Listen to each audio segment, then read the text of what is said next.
Welcome to the Learning Pines YouTube. We hope this video helps. You start by removing loose dirt and grit, vacuum the floor and track, then sweep debris out of panel seams.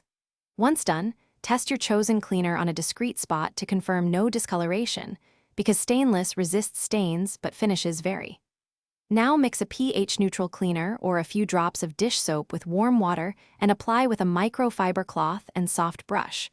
Rub with the grain to lift surface grime while protecting the finish. Move to more stubborn marks, fingerprints, scuffs, or adhesive. For fingerprints, a 1-to-1 vinegar water spray or a commercial stainless cleaner works. Spray lightly, never soak. Then work in small sections, rubbing explicitly with the grain using a microfiber cloth. This prevents micro scratches. For adhesive or sticker residue, gently warm with a hairdryer and lift with a plastic scraper. Once residue is removed, rinse with clean water and immediately dry to avoid water spots or streaking. Finish by restoring luster.